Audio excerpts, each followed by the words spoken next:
All right, welcome everyone to our fourth talk of the series. It is my great pleasure to introduce my academic brother, Shane Kepley, as our speaker today. Shane is currently a postdoctoral researcher at BU Amsterdam. And before that, he was a Hill Assistant Professor at Rutgers University.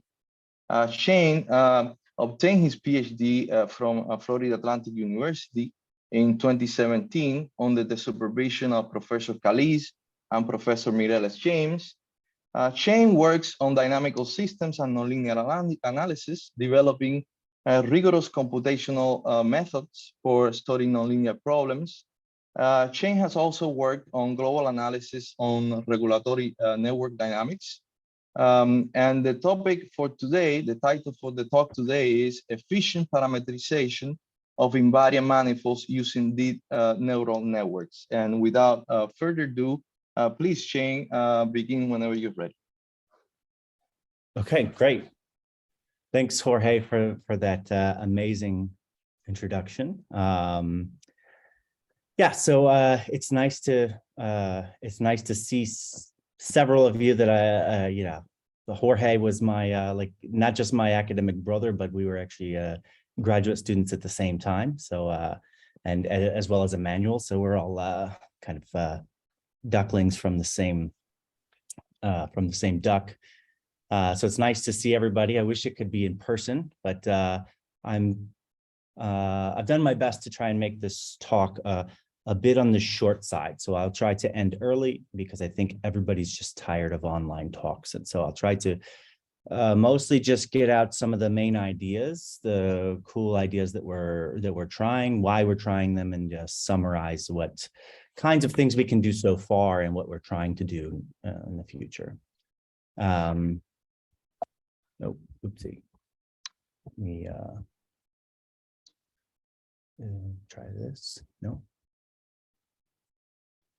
Okay. Can you still see the screen? Okay, great.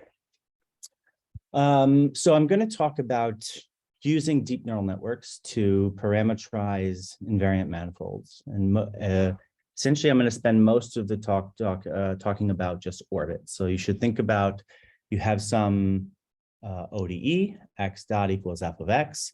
This is our f up here. I'm going to assume it's analytic. And the reason for that stems from why we want to parameterize these things. And why, if I'm going to simulate an orbit for an ODE, would I think about using a spectral method as opposed to, say, just firing up ODE45 or using a Runge-Kutta method or some implicit method, maybe even if you want something that's much more efficient computationally.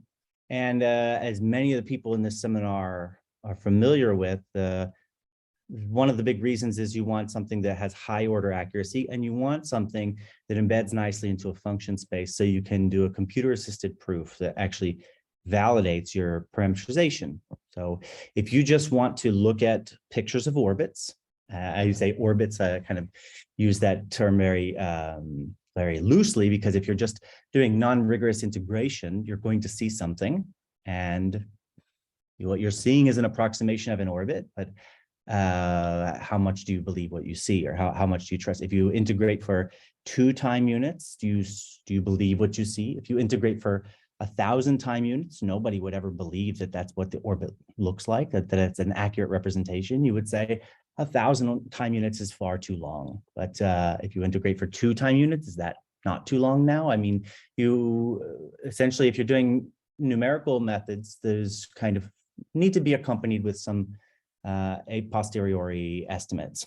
And the reason we like spectral methods is because these a posteriori estimates, in fact, turn into a computer assisted proof that gives a rigorous error bound. So the kind of thing we want to have access to, if I'm talking about something as simple as an orbit, is can you see my cursor on the screen? If I move it around and talk about what I'm hovering over, can everybody see that? Yes, it's a little small, but we can see it. Yeah. Okay. So I want something like this, and when I say a spectral method, I really want to project onto some nice basis of functions. Today, I'm only really going to talk about Taylor. The work I'm talking about more broadly, we've done for Taylor and Chebyshev. And also kind of Fourier is also very common in this setting. There's a reason that I'm not going to talk about Fourier, and that's kind of going to be I'll mention it when we get to that point. There's a really a dynamical reason why Fourier is not applicable here, and it's based on the fact that what I'm talking about here is not going to be something you would ever try to do to parameterize periodic orbits. But if you have initial value problems, those are the kinds of things that we're going to talk about. So I have an initial value problem. I want to try and parameterize the orbit as some kind of a series. And these psi's here are just some basis functions. So they're going to be, in the one-dimensional case, they'll be, say, Taylor series or Chebyshev series. Otherwise, they could be, otherwise they'll be tensor products of Taylor or Chebyshev series expansion. So Taylor, if I'm doing like a 2D manifold, or Taylor, Chebyshev, or Chebyshev, if you want to be very exotic. So it's the dimension of the manifold, many tensor products of Taylor or Chebyshev basis functions. And it kind of goes without saying, but I'm going to say it anyway. If I'm doing this in a computer and I'm not at the point where I can do any a posteriori rigorous estimates on what I'm going to talk about here. So everything I'm talking about today is going to be strictly numerical approximation. And so it goes without saying, but I'll say anyway that if I'm in a computer, I have finitely many terms that I can compute. So the assumption is that this is going to be some kind of a parameterization for a true orbit. If I could compute an infinite series, in reality, I'm going to compute for up to order n, and there's a lot of guesswork and maybe some ad hoc estimates even that go into choosing many of the parameters that you have to pick in order to implement one of these parameterizations. The other thing I'll mention is that once I've fixed a particular choice of a basis, then the whole situation, all that's really there to talk about is the coefficients. So a sequence of coefficients here, these A's, those are the whole representation of this once I've fixed a choice for my basis. So there's I'll just refer to kind of manifolds synonymously with arrays of numbers that are charts representing some atlas of manifolds. And so the kinds of things that we compute are this. That's always a picture I like to show. So this is the Lorentz system, and for the classical parameter values, you have a two-dimensional stable manifold attached to the origin. So the origin is somewhere here in the center, and well, what you do is you use the parameterization method. Which, if you want to know what that is, you go and you read Alex's book, and this is the absolute simplest setting of the parameterization method. It's a hyperbolic fixed point, and I want to compute a local parameterization for this stable manifold. And in fact, when I compute that, I get a single chart as a Taylor cross Taylor, meaning a bivariate, say, Taylor expansion. And so I just get an array, a two-dimensional array of coefficients up to order n. And those coefficients are the Taylor coefficients for this little kind of weird wedge-shaped, almost like a cone-shaped thing that's kind of expanding rapidly in some directions and not so rapidly in the other directions. And of course, you have very fast, slow dynamics at this. If you go and you look at the eigenvalues here, you see that one of them is like 23 or something like that, or minus 23, and the other one is like -2, something like that. And so what you have is a very fast direction, a very slow direction, and then what we do is we take that boundary, which is now a one-dimensional submanifold that's parameterized by a single variable Taylor expansion, and then we do a rigorous integrator where we rigorously compute a chart map by integrating the boundary, and then we do this repeatedly. And the end product that we get is a parameterization that you're looking at. This is the image of the parameterization if I plot it in MATLAB, and we get rigorous error bounds. Here, there's roughly 5,000 charts in this atlas. So this is a parameterization of the stable manifold. consisting of about 5,000 charts. So there's 5,000 two-dimensional arrays of Taylor coefficients sitting in the computer. And you combine the by-hand error estimates with computer validation and some interval arithmetic, and you get an L1 error bound that bounds the error on any of these charts. So this is a bound, which is, of course, automatically a C0 bound, which is maybe what was the most intuitive. So this manifold that's being plotted here is a visual representation of 5,000 charts sitting in the computer that have a C0 error bound that's no worse than this number here. And so this is kind of the picture for why we want to focus on spectral methods, because you could take any of these points, maybe take a whole bunch of points, or even somehow parameterize a whole one-dimensional boundary on this, and then do an explicit or implicit method to integrate these things numerically. But what you are going to get is probably the same picture, but you'll have no guarantees, no theorems. So when I take something like this and I want to find if this stable manifold intersects the unstable manifold of, say, one of the i's that's sitting over here, I could do that numerically, but I won't have a theorem. And if you do these spectral methods, you get theorems. So that's why we want spectral methods. So why not spectral methods? Well, there's two main difficulties that come up, right? One of them is the difficulty in computing these coefficients. If I have to write a Taylor integrator, rigorous or otherwise, this is a much more difficult problem than just firing up ODE 4.5. ODE 4.5 is one line in MATLAB. I can look at any orbit I want. Maybe I trust that I see, maybe I don't, but I can do it in one line. So this takes me literally 10 seconds. Whereas if I have to write a Taylor integrator, a lot goes into a Taylor integrator. A lot goes into writing a code that produces orbits for a given initial value problem for a given vector field. Computing those coefficients is computationally difficult in the sense that it's not efficient at all, as opposed to, say, to contrast once again with like Runge-Kutta, where you evaluate your vector field a few times for every time step, or an implicit method, which is even more efficient, where you evaluate your vector field and save the results and kind of reuse them. So you have just a couple of, evaluate f of x a few times. Here, in order to parameterize an orbit, you have to compute these products, which are essentially discrete convolutions of multi-dimensional arrays of Taylor or Chebyshev coefficients, and that's just orders of magnitude more expensive computationally than just doing evaluations of a vector field. So you have a computational cost of computing the coefficients.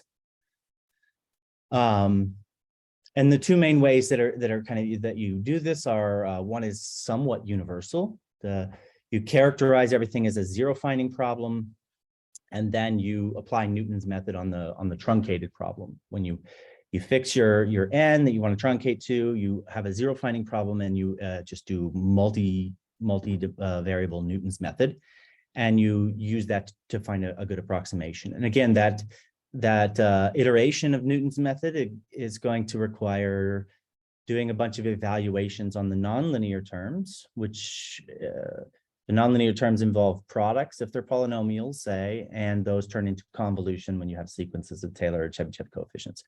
And so the convolution is just much more intensive computationally. This isn't such a problem if I want to compute an orbit. This is a much bigger problem if I want to compute 5,000 charts of two-dimensional, bivariate Taylor expansions. This starts to really add up and become computationally difficult. So we've had some computations where either computing manifolds or maybe more often the problem is of finding intersections of manifolds, and these computations on a laptop can start to run into taking multiple weeks. So 4 or 5 weeks on a laptop, even non-rigorous computations, and that starts to really push the boundaries of what you can do on your own laptop, and you can get a little more mileage out of using the fact that all these algorithms are parallelizable. But at some point, you reach the limit of what you can do, and you have to think about how to do something smarter, how to somehow reduce the cost of these convolutions. And so that's one of the two big reasons to discuss what I'll talk about today. And the other problem, and maybe this is the one that I find more annoying, because the first problem, in theory, as long as I'm in low dimensional manifolds, I can just throw some more compute at it and probably, you know, get slightly bigger manifolds. But the second problem is that the time stepping is difficult. So once again, to contrast with, say, explicit method or something like that, where you just fix a time step and say, okay, I think that's this is a good time step, whatever that is. You don't ever have a problem with evaluating your vector field and just kind of forming these linear combinations with some weights or something like that. You're going to get a solution and it's going to look like a smooth function. Whereas if you parameterize something by a Taylor series and then try to evaluate it outside of the interval where that Taylor series converges, you're just going to get nonsense.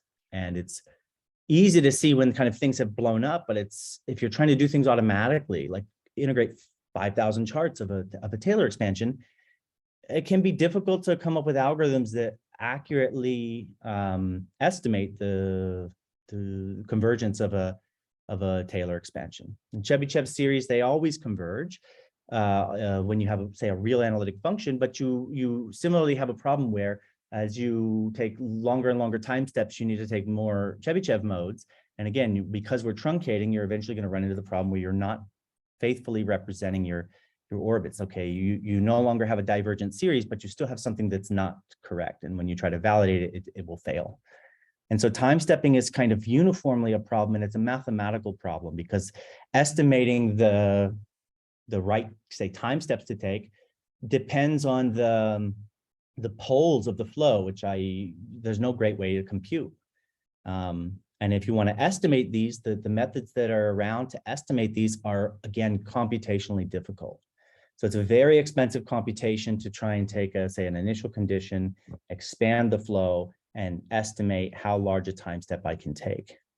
And if you use overly conservative heuristics, you end up taking too short time steps. And then when you want to get a large manifold, you have too many charts, and you kind of get killed on the other side when you go to manage this you have the data management problem where you have too many charts, where you could have taken much larger time steps and ended up with much smaller atlases. So you have to somehow balance that. And the upshot is you want to take the largest time step you can, but you also want to make sure you're not evaluating series that are divergent. So these two problems are both, I think of as computational difficulties, because we can estimate the poles, but it's just expensive. It's very expensive computationally.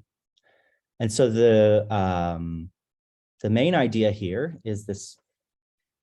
I guess it's becoming somewhat of a common application of machine learning, is to really just treat them like a numerical method. That's the way I like to think about when I think about, say, training a neural network. I don't want to think about neurons or learning a distribution. I think of it as a numerical method. And what do I want to use it for here? I want to take a very computationally intensive task, use it a few times to generate some training data, and then use that training data to train a neural network that's much more efficient to evaluate than this computationally intensive task. So here I just want on this slide to mention one issue that you have when you're doing, let's say, Taylor integration, which is that the fast Fourier transform, which is kind of the thing you would reach out and grab whenever you're wanting to do discrete convolution. You want to, so let's say, multiply two Taylor series or polynomials together. And so the thing you do is you Fourier transform both of them, and then you do pointwise products. And if you count the number of multiply and combine operations required to do that, it turns out to be more than you expect. And the reason is, what you might hope is that you do this in n log n, on log n many multiply and combine operations, because that's the asymptotic complexity of the fast Fourier transform itself, which dominates the pointwise multiplication. The problem you run into is that you actually have to do that on every recursive step if you're doing Taylor integrator. And so, for example, if you were to do that for this simple example, this kind of illustrates exactly the problem. Doing a single one of these operations, you would take the Fourier transform of your vector of coefficients you've computed kind of up to this point, replace this discrete convolution with a pointwise multiplication, but then you have to inverse Fourier transform back. But you have to do that for every j, for j from 1 all the way up to n. And because you have to keep converting to Fourier and back repeatedly, the n log n is actually taken in this sum from 1 to, say, capital N. And you actually have something that's worse than O(n) squared. It turns out here it's actually better to not Fourier transform at all, because you can actually see, for example, that this convolution, see, the point is that the convolution is not the operation I need. I need the operation that takes a convolution and then picks off the jth coefficient. And that's a different operation. And this example here makes it clear that sometimes it's actually cheaper to just do the naive thing, what I would call the grade school algorithm. Here, it's just because this is just a dot product. And if I have to do n of these dot products, I actually do get exactly O(n) squared multiply and combine operations. So the fast Fourier transform, there's times where it's beneficial to use, but it does not solve the computational complexity issues that we have. It doesn't solve it in the Taylor case for the reason that's kind of illustrated here. There's also the issue that if I want to do Chebyshev expansions, which we're using these more and more as time goes on, you don't have a recursive formula to begin with, and so you're already in trouble. Okay, so that's just to kind of dispel the idea that the fast Fourier transform just automatically makes a Taylor integrator fast. It doesn't. And in some cases like this one, it can actually make it slower. And I also want to point out there's another reason to think about doing intelligent time stepping. So this is a picture. So let me explain what's going on here. One of the problems that we encountered when we were trying to compute stable and unstable manifolds for equilibria in the 4-body problem. And what we wanted to be able to do is compute these homoclinic connections or heteroclinic connections or homoclinic connections for these equilibria. And we wanted to be able to do these continuations up through collision. And the way that you do that is you switch to a regularized coordinates anytime your manifolds pass near one of the primaries. So you can't stay in the usual coordinates because the vector field is singular at the primary. So you have finite time blow up of your trajectories. And if I'm trying to continue an entire manifold, then the problem just becomes incredibly stiff. And your Taylor integrator, if it's trying to take intelligent time steps, it's trying to estimate the radius of convergence, that radius of convergence is going to 0 as your manifold gets close to the primaries. And in fact, these manifolds do intersect the primary. And so that's a big problem because I don't know where they intersect the primary. And I need to know kind of ahead of time because otherwise the entire continuation algorithm just stalls because it keeps trying to adjust the time step based on the distance to the nearest pole, which is going to 0.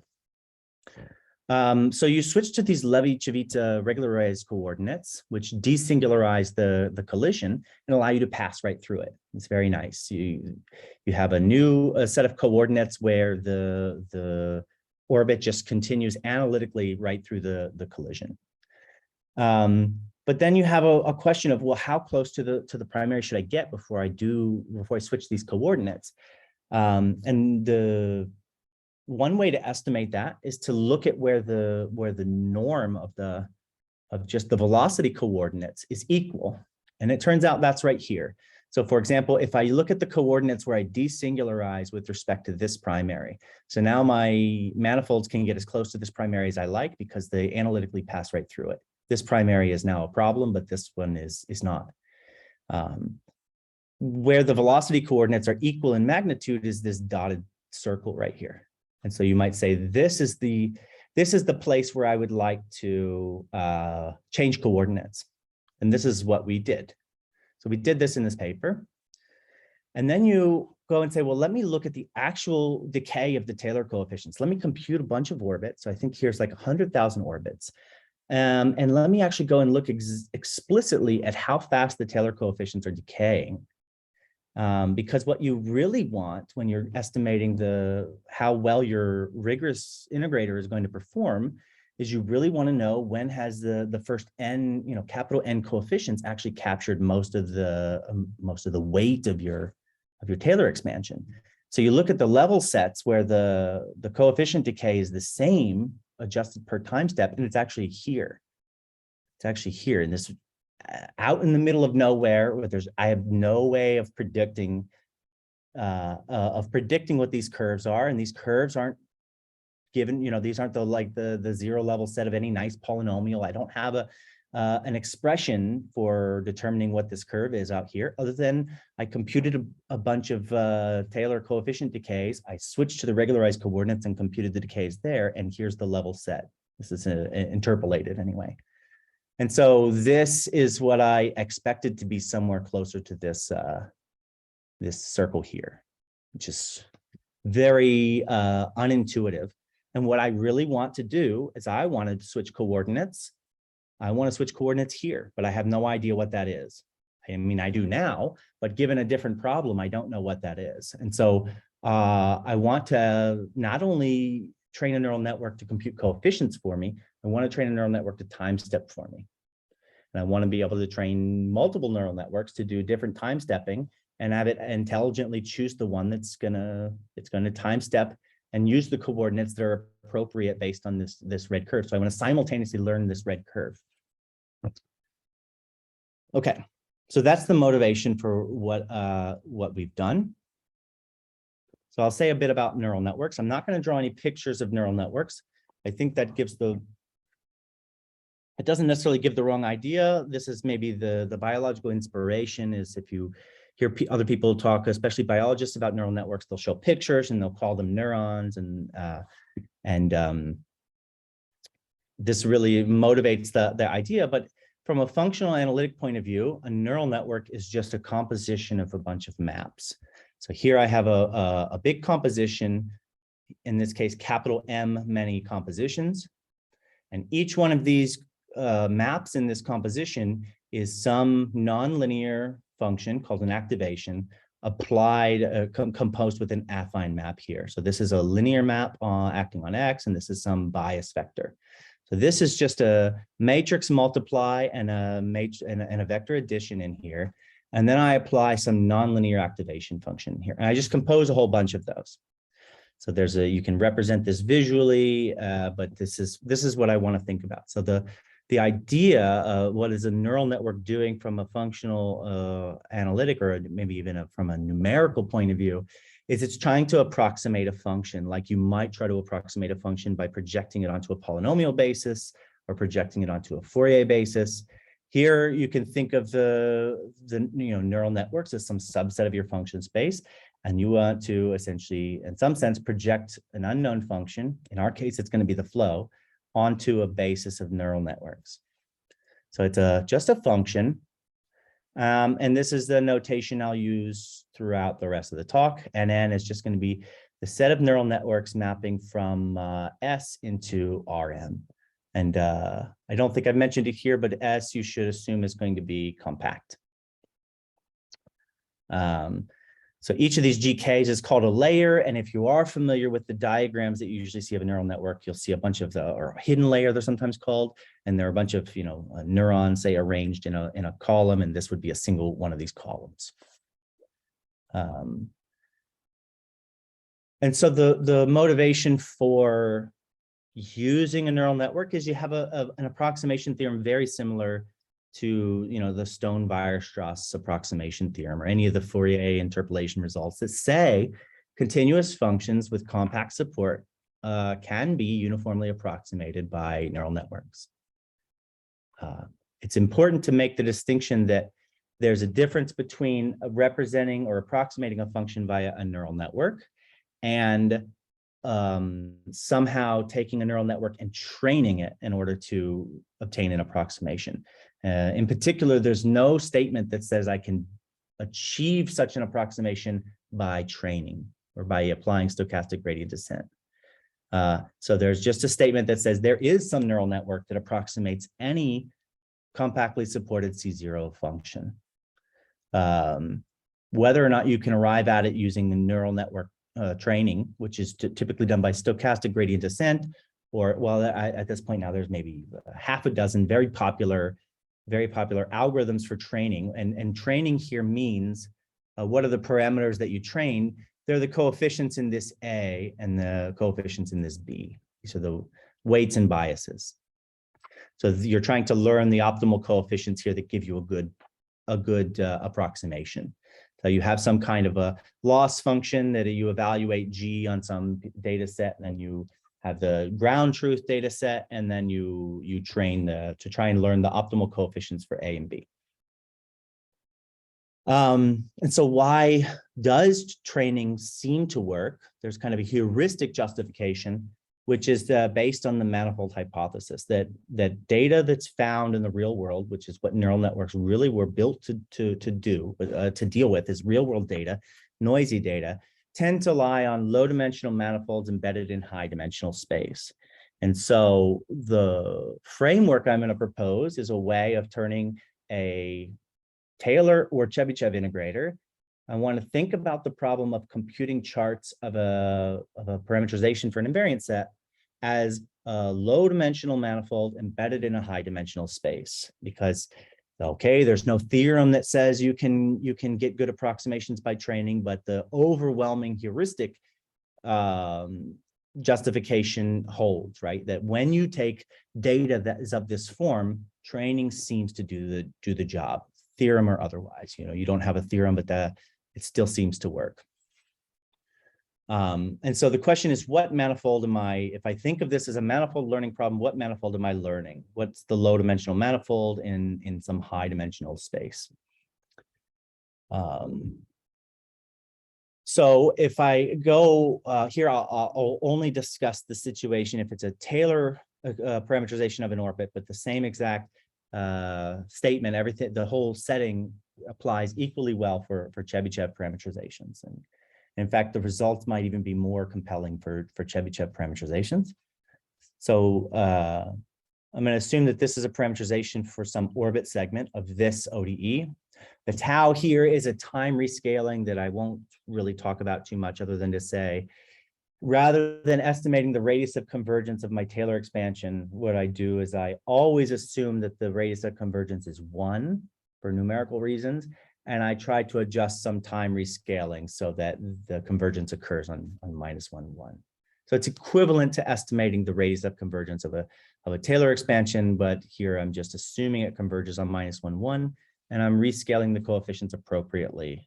And so tau here is allowing me to kind of fix my function space. I'm just looking at analytic functions on the unit interval. So an orbit looks like this now. So my size from the first slide here are really just power functions in T. And what I would like to do is I would like to somehow turn this into a manifold that I can generate data on and feed to a neural network.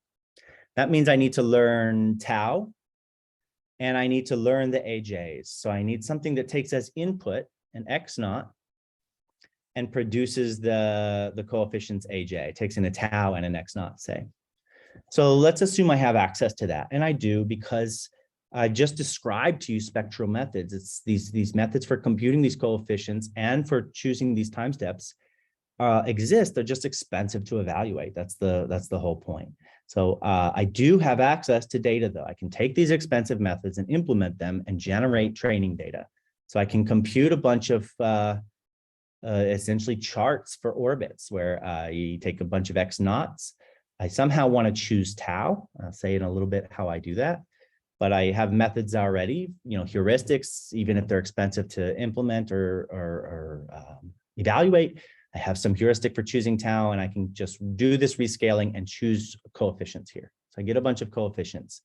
Of course, I only compute this many of them.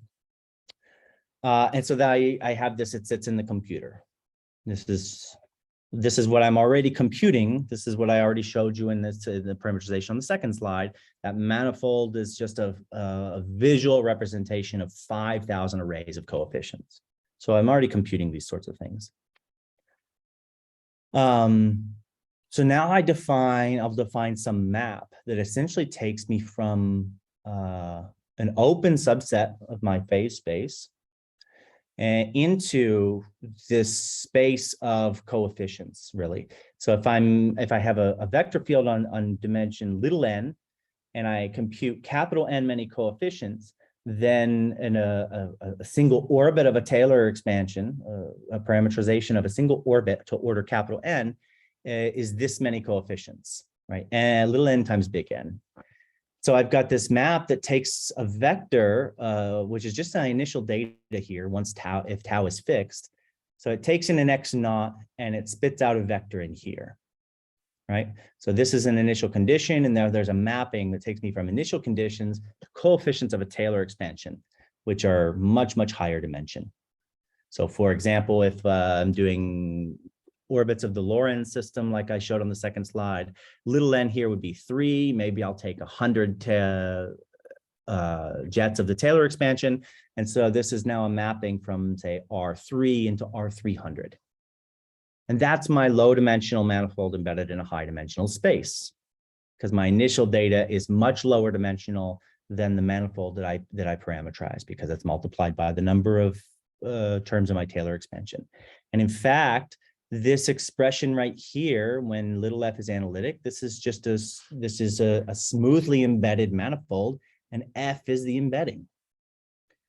Well, there's one thing that neural networks really do a great job of approximating. It's smoothly embedded manifolds in high dimensional spaces. So this is almost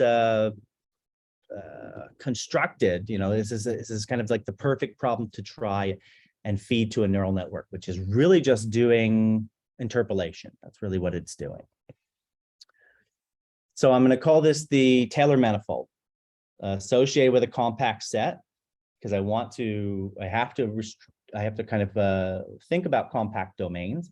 But once I fix a compact set, I'm going to take a bunch of initial data in that set, and I'm going to generate the orbits using slow computational tools that we're using right now. And I'm going to take that training data and I'm going to feed it to a neural network and train it to learn how to evaluate this map more efficiently than I can do it with discrete convolutions and with expensive heuristics for estimating poles of the flow.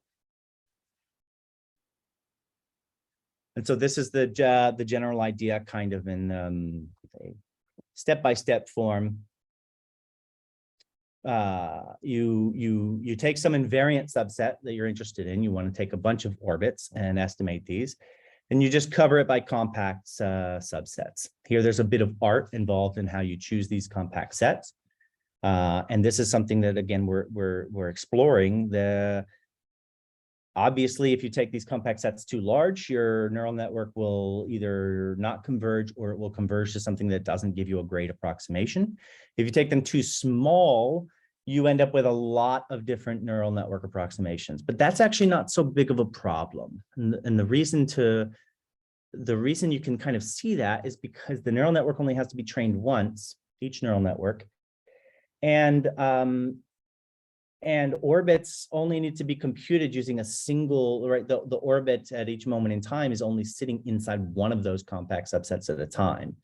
And so you could imagine time stepping just amounts to following an orbit using whatever neural network is parameterizing the flow where the orbit's kind of currently sitting. And as the orbit moves to an adjacent box, you just switch to the other parameterization then. All of these are pre-trained. And so it turns out it's not such a big deal if you make your boxes too small. It doesn't impact your computational efficiency at all. So for each one of these compact sets, you compute a bunch of training orbits, which again is generated using methods we already know how to do. And I'll use these ReLU activation functions, or rectified linear units, for my activations. And the reason for choosing these. Explicitly, I want to work with these, and that's because the evaluation of this function is trivial. Right? It's literally just a lookup. You just take the input and you look at the value and you choose the maximum of 0 or X. Or maybe sometimes these have like a kind of a, it's called a leaky ReLU, or there's other versions, but essentially, as long as I avoid some of the activation functions that are more costly to evaluate, like inverse tangent, then the entirety of the computational complexity of evaluating a neural network, which is what I want to reduce, amounts to doing the affine maps. So these are just matrix multiplies. And of course, this right here is exactly how much it costs asymptotically to evaluate that composition of affine maps. It's essentially just these M matrix multiplies. And the proof of concept, or the kind of the idea was to imagine that you could, what you'd like is to see if you could actually get something that costs roughly what you expected the fast Fourier transform to produce initially. Like intuitively, the guess you would make is that evaluating these coefficients with the fast Fourier transform should have something that's like asymptotically n log n. And that turns out to not be true. But maybe let me just cook up my layers. Let me just choose the number of layers and the number of neurons, so that it has n log n complexity to evaluate it and see how well my approximations can go. And you could also increase this to more closely match what the actual cost is of evaluating it. It turns out you don't need to. If you already go here, you get some strikingly accurate approximations. So you don't ever really need to increase it any more than that. In fact, I'm really interested at this point in which cases can I reduce it even further? Can I make the evaluation even cheaper? The idea is now for each one of these compact sets, you take all that training data and you minimize this loss function here. But remember, F was just the mapping that takes initial data for a fixed tau and sends it to its Taylor coefficients. And the GI here is the neural network attempting to do the same thing. It's attempting to learn how to map an initial condition to its Taylor coefficients, which is equivalent to trying to learn this little n dimensional manifold embedded in little n times big N dimensional space. And now you have a bunch of different neural network models that each approximate the flow locally on some compact subset, and you just stitch them together. That's the idea. And it's just completely parallelizable because the training is for each of these compact sets is completely separate from one another. You generate orbits in Ki and you use those to train Gi, and they never have to interact with one another. And then evaluation of the map only evaluates a single one of these neural network approximations at a time, corresponding to whichever region of the phase space your orbit sits in at that moment. And so the evaluation cost is only as bad as evaluating one of your neural network models, and the cost of training it is completely parallelizable. So it's the cost of training one is the same as the cost of training 1,000 if you have 1,000 cores, or a GPU, which I guess you don't have a GPU anymore unless, well, I guess with Bitcoin crashing, maybe GPUs are easy to get these days. So if you're one of the few chosen in the world that have access to GPUs, then this is a much easier task. And then I'll just say one word about time stepping. So in the previous slide, I assumed that tau was fixed. So I assume that I'm going to feed the neural network a bunch of coefficients as training data, and I've chosen a tau that somehow makes sense. What I'd really like to do is have the neural network also choose that. And the way that I've done this isn't actually quite the map I use anymore. I have a better map, I think, that works here. But the basic idea is you can choose some kind of nice time stepping map. So now when you feed it training data, your training data consists of a sequence of coefficients, Taylor coefficients, but those were computed for a particular value of tau, and the neural network doesn't know tau either. You don't tell the neural network tau. You try to get the neural network to learn tau and the coefficients simultaneously. On the level of numerical analysis, this amounts to just appending one more piece of data. Tau becomes a piece of data that gets appended. So now you have an n+1 dimensional manifold embedded in n times big N plus 1 dimensional space. It's worth pointing out that tau here is, again, very complicated. So this tau is the time stepping parameter. And even for this simple example, x squared minus x, the one I showed in the very third or fourth slide, the problem is that this map is actually singular at an equilibrium, because this is let's say the optimal, if you look at what this formula is doing, it's trying to tune the time step to force the Taylor coefficients to decay to exactly magnitude mu at order capital N. And now as you change your value of N, this thing gets very complicated. It kind of rises steeply. And you have actually these points right here, those are equilibria, where of course the Taylor coefficient, the flow is now a polynomial expansion, right? It's a constant function. So the tau here goes to infinity at these equilibria. And so this is the function you're trying to learn. And this is maybe a visual representation of why time stepping can be so difficult. You're simultaneously dealing with the fact that you're choosing to truncate your coefficients. And in the case of Taylor expansion, you have this unknown radius of convergence, and you have to manage both of those things simultaneously. And it gets very difficult to come up with smart algorithms that do that efficiently without being overly conservative in your time steps. Okay, so the upshot to all of this, one huge advantage here is that all of this is nearly trivial to compute, because if there's one thing that's available right now, it's easy to use out-of-the-box machine learning libraries that will do all of the training for you. You have to, you assemble in 30 minutes a Python script that will take in training data, and it doesn't matter so much where it came from. It takes longer to implement the Taylor integrator to generate the training data than it does to actually build a neural network to train it on. So they're very easy to code, and they're very fast to train, especially again, if you have access to GPUs or multiple cores. You can train a single neural network easily on your laptop. If you want to build take 1,000 compact sets and build up an ensemble of these, which is kind of really the way it's what's kind of in mind, then you can do that completely in parallel. And you can evaluate these very difficult functions a few times, train a neural network, and then it evaluates these very efficiently.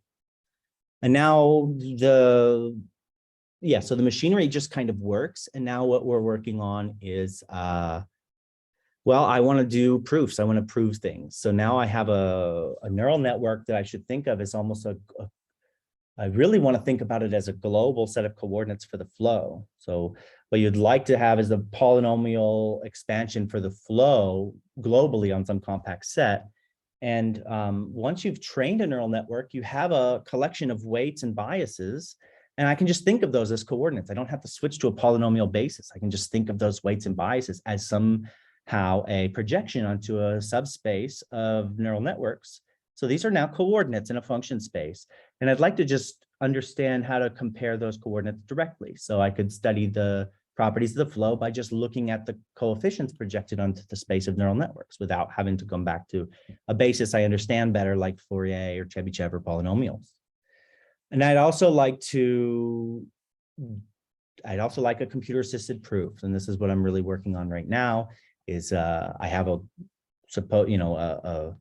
neural network that, again, I know it's doing an accurate job because I can just integrate it, and I can measure the loss function, which is just looking at my rigorous Taylor integrator and comparing it to what the neural network produces. But I'd really like to be able to do some uniform estimates that bound the error for the whole neural network evaluation on an entire compact set, which is really asking for a posteriori error bound on the flow for a whole KI that are uniform for the whole KI. I'd really like to be able to get my hands on that, so I don't have to evaluate the neural network and then again feed it to a cooked up Newton iteration or rigorous Newton implementation that produces the error bounds for me. So I always have to kind of go back to the machinery I already know, which is how to bound error on a fixed point of some Newton operator. And I'd like to just be able to take the neural network representation and validate that. So really working on that. So if you have any ideas on how to do that, I'm all ears. And that's all I wanted to talk about for today. Thanks for your attention. Thank you very much, Shane. Let's thank the speaker.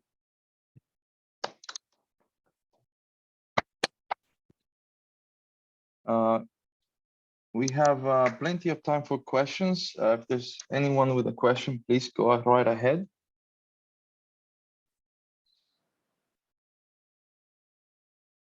Yeah, I have a question, Shane, about the computer-assisted proof part. I mean, since you're newer, you're training your neural network, but you have data that's sparse. I mean, how easy? I mean, so when you train it, I mean, so based on the sparsity of the data, how easy would it be to find a good error bound that could approximate everything? I mean, so how easy would that be? Because your data is sparse.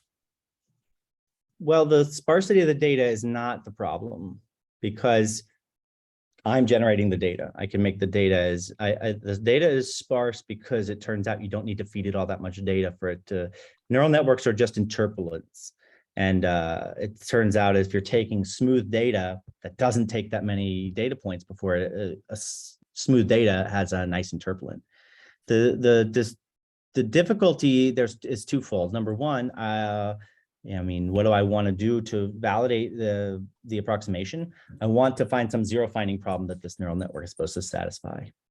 And that's a difficult to write down the zero finding problem that should, I mean, it's easy to write down the zero finding problem itself. I just want it to satisfy the flow everywhere in KI, but it's difficult to write down how that relationship should act on my space where I may measure error. It should be the coefficients of the neural network, which are just the weights and biases. It's difficult to write down what that relationship should look like as a map on the coefficients of the A's and the B's. And the second problem, which is also a bit problematic, is if I do have a zero finding, a zero finding problem, and Newton turns it into a fixed point problem, and now what do I do to get the estimates that I need to prove to apply the contraction mapping theorem to prove it's a contraction? I do the only thing I know how to do to get Lipschitz bounds in infinite dimensions. I use the kind of the mean value inequality. And the way I do that is I just bound one more derivative. But I don't have any derivatives because of this. That's not differentiable.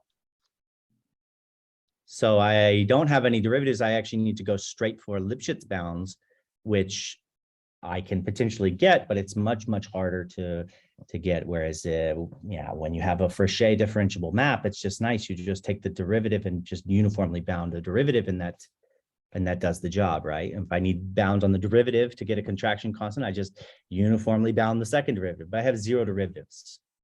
So that's the second problem. And those two problems combined are what I'm working on. But the data sparsity is not the problem because I'm generating the training data using other numerical methods that are, in fact, I'm generating rigorously generating training data. So the data is not the problem. Okay, thank you. Thank you, Shane. Sorry, just to follow up on that question, if the issue is, I mean, I understand that the ReLU activation function is super important and is used everywhere in this game. But if the issue really is a lack of differentiability, is there any reason why you couldn't like mollify it and then send the mollifier down to 0 and then just use, I mean, of course, those are going to be uniform in a singular perturbation estimates, right? So that won't solve your ReLU problem, but I feel like that would tell you a lot about, especially how this would get implemented, and what you might expect, right? Yeah, that's not at all a bad idea. but the problem going before that was already that I need to find, so what map do I want to show as a contraction? And then the way we normally get the estimates, let's say going all the way back to here, the way we get these kinds of estimates is we write down a map on the level of coefficients that's supposed to be, we write down essentially a map that's supposed to be a fixed point. And then we prove it's a contraction, and then we get the fixed point theorem to do the work for us. And so yes, I agree that what you're describing, even if it doesn't lead to a rigorous proof, you could you know, hit this thing with a test function or something and make it smooth, but you still have the original problem that I don't know what zero finding problem to write down. Oh, I see. Sure. I don't want to convert back to a polynomial basis. And that's where I know how to write down the zero finding problem. So I still have this issue. Thank you. Let me stop the recording just in case